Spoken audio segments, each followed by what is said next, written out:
যেহেতু আমি আপনাদের কথা দিয়েছিলাম নেস্টেড ইউএল ট্যাগের মাধ্যমে আমরা কিভাবে লাইভ একটা ওয়েব ব্রাউজারের জন্য বা একটা ওয়েবসাইটের জন্য মেনু তৈরি করতে পারি, শুধু মেনুই না মেনুর সাথে সাব মেনু তৈরি করতে পারি, সেটা এখন আমরা দেখাবো। চলুন এর জন্য আমরা নোটপ্যাড প্লাস প্লাস ওপেন করি। তো আমরা আগেরটাই এখানে রাখছি, জাস্ট আমি এখানে দিয়ে দিলাম অ্যাডভান্স লিস্ট, সেভ দিলাম, ওটাকেই আমি রাখলাম, কোনো চেঞ্জ করলাম না সময় বাঁচানোর জন্য। জাস্ট আমি ব্রাউজারে ওপেন করি, ওপেন করলাম অ্যাডভান্স লিস্ট, লিস্ট হবে না মেনু হবে, advance list oblique menu oblique sub menu, save দিলাম। তো এর জন্য আমাকে কি করতে হবে, আমাকে সিএসএস ব্যবহার করতে হবে, সিএসএস ছাড়া এটাকে করা যাবে না। তো যদিও আমাদের HTML এর মধ্যে সিএসএস আলোচনার বিষয় না, তারপরে যেহেতু আমি আপনাদের কথা দিয়েছিলাম যে নেস্টেড ইউএল ট্যাগ সম্পর্কে যেহেতু আমরা এখানে আলোচনা করছি, এখানে আমরা দিলাম, কিন্তু এটা দেখতে কেমন লাগছে, আসলে এর প্র্যাকটিক্যালি আমরা কি ব্যবহার করব, যদি আমরা প্র্যাকটিক্যালি ব্যবহার না জানি সেক্ষেত্রে আমরা কোনো উপকৃত হব না। এই প্র্যাকটিক্যালি ব্যবহারের জন্য আমি আপনাদেরকে এই অ্যাডভান্স অংশটুকু, যদি এটা সিএসএস এর পার্টের মধ্যে থাকে, তো এই HTML এর মধ্যে আমি আপনাদের দেখা দিচ্ছি। তো সিএসএস নিয়ে যখন আমি টিউটোরিয়াল বানাবো তখন আমি স্পেশালভাবে আপনাদেরকে কয়েকভাবে যে মেনুগুলো তৈরি করা যায় সেটা আমি আপনাদেরকে দেখাবো।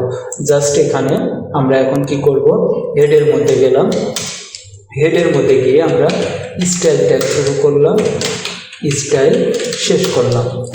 স্টাইলের মধ্যে আমরা প্রথমে কি করব, কি দেখতে পাচ্ছি প্রশ্ন করতে হবে এখানে, যে এখানে যে লিস্টগুলো আমি দেখতে পাচ্ছি, আনঅর্ডার লিস্টগুলো দেখতে পাচ্ছি, তার সামনে যে এই ফুটাগুলো দেখা যাচ্ছে বা সার্কেল ডিস্কগুলো দেখা যাচ্ছে, সেগুলো আমি চাই না। তো এর জন্য আমাকে কি করতে হবে, আমি ইউএল কে গিয়ে বললাম ইউএল তোমার লিস্ট স্টাইল আমি চাই না, তার মানে কি নান করে দিলাম, সেভ দিলাম, ব্রাউজার রিলোড দিলাম, দেখুন ওগুলো চলে গেল, কত ইজি। আচ্ছা, এরপরে কি এগুলো দেখা যাচ্ছে নিচে নিচে আসছে, কিন্তু আমরা মেনু দেখি কি, মেনু সাধারণত মেনু কেমন হয়, মেনু সাধারণত এইভাবে লম্বা হয়, তাই না, তার নিচে আবার কি নিচ দিয়ে আসে। তো সেই ক্ষেত্রে আমরা কি, কিন্তু এগুলো সবকিছু নিচে নিচে আসছে, নিচে নিচে আসায় এটাকে যদি আমরা বাদ দিতে চাই সেক্ষেত্রে আমরা কি, তো সেটা হচ্ছে কি লিস্ট, নিচে নিচে কে আসছে, লিস্ট আসছে, খেয়াল করুন নিচে কে আছে, আনঅর্ডার লিস্ট আসে নাই, কিন্তু লিস্ট আছে, অনলি লিস্ট। তো এর জন্য আমরা এলআই কে বললাম তুমি, আমরা তাহলে কি করতে পারি, এখানে আমরা ডিসপ্লে ব্যবহার করি, display property, display inline block, inline block করে দিয়ে আমরা ফ্রন্ট প্রপার্টিও ব্যবহার করতে পারি। জাস্ট আমি ইনলাইন ব্লক ব্যবহার করলাম, দেখুন এখন কি হলো, 1 নম্বর মেনুর যে সাব মেনু সেগুলো এখানে চলে গেছে, আবার এখানে কি হলো, sub menu 2, sub menu 3, sub menu 4, আবার মেনু 2, 3, 4, 5 এখানে কেটে কেটে গেছে, তাই না। তো এর জন্য আমাদেরকে আরো বেশ কিছু কাজ করতে হবে। তো আমরা এটাকে তো লাইন বাই লাইন নিয়ে গেলাম, এখন আমরা কি করব, এলআই এর কাজ করলাম। এখন আমরা ইউএল এলআই অ্যাঙ্কর ট্যাগকে আমরা এখন একটু সাজানো গোছানো করি। অ্যাঙ্কর ট্যাগ দেখুন, প্রথমে কি ইউএল এলআই এ সিরিয়াল আছে, সিরিয়াল ধরে, তো কি হলো ইউএল এলআই এ, আমি একে বললাম তোমার নিচে যে আন্ডারলাইন আছে সেই আন্ডারলাইনগুলো আমি চাই না, তার মানে কি টেক্সট ডেকোরেশন নান বানান ভুল, টেক্সট ডেকোরেশন নান, তোমার টেক্সট ডেকোরেশনগুলো আমি চাই না, রিলোড দিলাম, চলে গেল, কত ইজি। এরপরে আমি কি বলছি, তোমার ফন্টগুলো একটু বড় করে দাও, তা আমি একে বললাম অ্যাঙ্কর ট্যাগ তোমার ফন্ট সাইজ আমি চাই কত, 20 পিক্সেল, 20 পিক্সেল হয়ে গেল, সেভ দিলাম, একটু বড় হয়ে গেল। তারপর কি যে লেখাগুলো আছে এগুলো দেখতে আমার ভালো লাগছে না, তো আমি কি বলছি, তোমার ফন্ট ফ্যামিলি তুমি এরিয়াল করে দাও, এরিয়াল চাই। এটাকে আমি নিচে নিয়ে আসি, ফন্ট ফ্যামিলি এরিয়াল দিয়ে দিলাম, রিলোড দিলাম। দেখুন এখন দেখতে মোটামুটি একটু স্বাভাবিক লাগছে।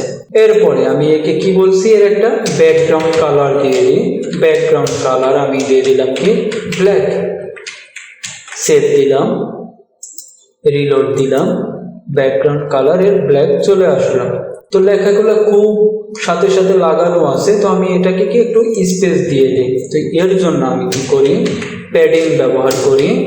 প্যাডিং আমি কি করলাম, উপর নিচ দিলাম 10 পিক্সেল, ডান এবং বামে দিলাম 15 পিক্সেল। সেভ দিলাম, ব্রাউজার রিলোড দিলাম। দেখুন এখন একটার মধ্যে আর একটা চলে গেছে। খুব ভালো লাগছে না দেখতে? না ভালো লাগছে না।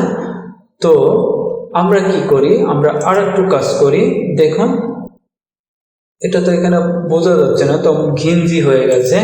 আমরা এখানে একটা ইউনিভার্সাল সিলেক্টর, এই স্টারকে ইউনিভার্সাল সিলেক্টর বলে। আমি একে বলে দিলাম তোমার মার্জিন হয়ে যাও তুমি 0, তোমার প্যাডিং হয়ে যাও তুমি কলন দিনে 0। সেভ দিলাম, রিলোড দিলাম। তো মোটামুটি আর একটু দেখা যাচ্ছে, পাশাপাশি চলে আসছে। আমরা আরো ডেকোরেশনগুলো চেঞ্জ করলে তখন সেটা ঠিক হয়ে যাবে। ওকে, তো এটা তো আমরা করলাম। করার পরে এরপরে আমরা এই ডিসপ্লেটা আমরা কি করি, ডিসপ্লেটা ব্লক করে দিই। ব্লক কেন করলাম, যে শুধুমাত্র এই লেখার উপরে যখন আমি যাব, এর পাশে দেখুন এখন বড় হয়ে গেল। এখন বোঝা যাচ্ছে পুরোই এরিয়াটা ও নিয়ে নিছে। কত যে 10 এবং 15 পিক্সেল দিয়ে আমি প্যাডিং ব্যবহার করলাম, টপ এই প্যাডিং, তাহলে কি পুরোই এরিয়াটা সে কভার করে নিল। এবং কি হলো, যখন আমি লেখার উপরে চলে যাচ্ছি তখনও সে কি ওই সাইনটা নিয়ে নিচ্ছে, মানে পুরোই এরিয়াটা সে ব্লক করে নিচ্ছে। ওকে, এখন যদি আমরা কি করব, এর মধ্যে আমরা কি এই ইউএলটা আমাদেরকে ঝামেলা করছে, তাই না? এই ইউএলটাকে আমরা এখন ঝামেলা মুক্ত করি। এই ইউএলটাকে ঝামেলা মুক্ত করতে গেলে আমাকে কি করতে হচ্ছে, তো এখানে আমরা দেখছি প্রথমে একটা ইউএল আছে, তারপরে আর একটা ইউএল আছে। কয়টা ইউএল? 2টা ইউএল। তো আমাকে এখানে 2টা ইউএল ব্যবহার করতে হবে। ইউএল আমরা কালি ব্র্যাকেট দিলাম, কালি ব্র্যাকেটের মধ্যে গিয়ে আমি এখানে বললাম তোমার ডিসপ্লে আমি দেখতে চাই না, না তোমার ডিসপ্লে আমি দেখতে চাই না, তুমি সরে যাও। সরাই দিলাম। তো আমরা স্বাভাবিক যে মেনুগুলো দেখি সেই মেনুগুলো আমরা দেখতে পাচ্ছি।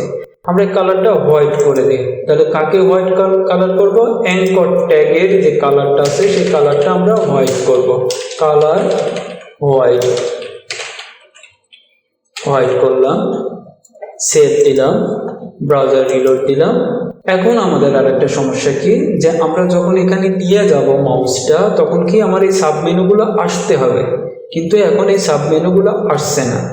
এর প্রবলেমটা কি? এর প্রবলেমটা সলিউশন করতে গেলে সেক্ষেত্রে আমাকে কি করতে হবে, এখন এখানে আসি। এই ইউএলটা আছে কার মধ্যে? এই ইউএলটা আছে এলআই এর মধ্যে। ইউএল এলআই, তার মানে একটা ইউএল একটা এলআই।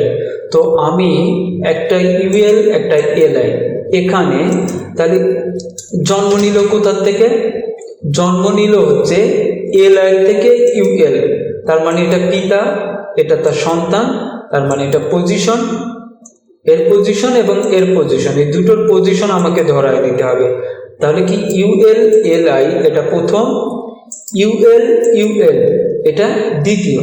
তাহলে আমরা এই ইউএল এলআই এটাকে আমরা বলি তোমার পজিশন,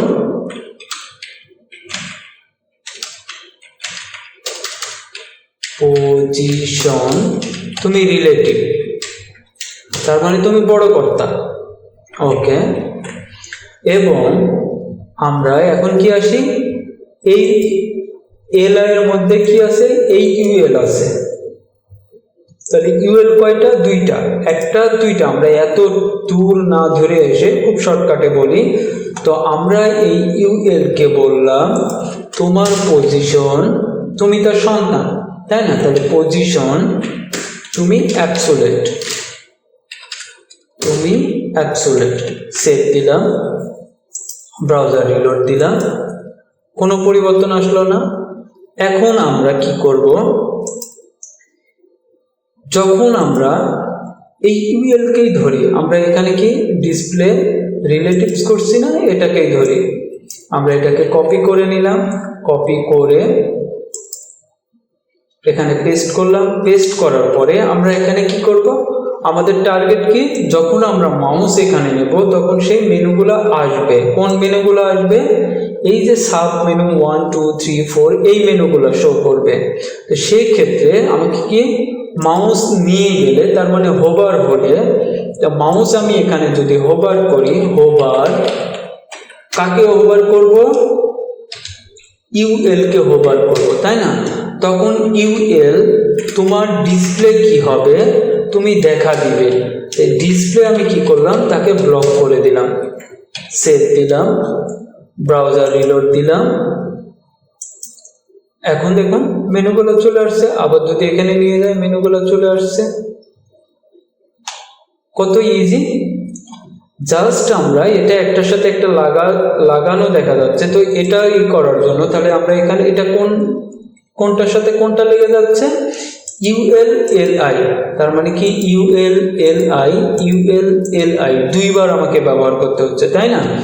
তো দুইবার যদি এখানে, তো আর একটার সঙ্গে একটা লাগে নাই, লাগছে কি নিচেরটা সাবমেনু যেটা, সেটা। তো সাবমেনু আমার এখানে কি, আমি ওর একটা মার্জিন ব্যবহার করে দিই। তো আমি জাস্ট এখানে গিয়ে বললাম ইউএল এর মধ্যে ইউএল আছে, তার মধ্যে এলআই আছে, যে লিস্টটাকে আমি বলছি তোমার মার্জিন, তুমি উপর থেকে 1 পিক্সেল করে ছেড়ে আসো, 1 পিক্সেল করে ছেড়ে দাও, জায়গা ছেড়ে দাও। সেভ দিলাম, ব্রাউজার রিলোড দিলাম। দেখুন এখন 1 পিক্সেল করে ছেড়ে দিচ্ছে। এখন যদি সাব মেনুটা আমরা পুরো একটা লাইনে আনতে চাই, সেক্ষেত্রে আমাকে কি করতে হবে, এর ওয়াইডটা বাড়ায় দিতে হবে। তো এর ওয়াইড যদি আমরা বাড়ায় দিতে চাই, সেক্ষেত্রে আমরা এখানেই বাড়াই। তাহলে আমি বলে দিলাম তোমার ওয়াইড হয়ে যাও, দেখি কত, 120 পিক্সেল দিলে কতটুকু যায়, 120 পিক্সেল। সেভ দিলাম, ব্রাউজার রিলোড দিলাম, দেখি না আরো বাড়বে, 120 হবে না, 160 দিলাম, 160। ওকে, তাহলে এখন দেখা যাচ্ছে কি এখানেও অটোমেটিক্যালি নিয়ে নিছে। দেখুন এখানে অটোমেটিক্যালি নিয়ে নিছে। তো এই হলো সাবমেনু। কিন্তু একটা জিনিস কি, আমরা যখন মাউস নিয়ে যাই এভাবে হোভার করার জন্য, তখন কি কালারটা চেঞ্জ হয়। তা আমরা কি অ্যাঙ্কর ট্যাগের উপরে যে মাউস হোভার হচ্ছে, সেই হোভারের আমরা এফেক্ট দিই না। যদি আমরা সেই এফেক্টটা দিতে চাই, সেক্ষেত্রে আমরা কি করব, সেক্ষেত্রে আমরা এখানে এই হোভারের উপরে আরেকটা হোভার আমরা তৈরি করব। কাকে করব? অ্যাঙ্কর ট্যাগকে। তো প্রথমে অ্যাঙ্কর ট্যাগকে যদি আমরা করতে চাই, তো আমরা কি বললাম, ULLI হোভার, বানান ভুল, হোভার। আমি একে বলি তোমার ব্যাকগ্রাউন্ড কালার তুমি গ্রে হয়ে যাও, এবং টেক্সটের যে কালার আছে সেই কালারটা তুমি একটু অ্যাশ হয়ে যাও। এর জন্য আমি #CC ব্যবহার করলাম। এখন যদি আমি এটা রিলোড দিই, দেখুন আমরা খুব একটা পার্থক্য দেখতে পাচ্ছি। কত ইজি!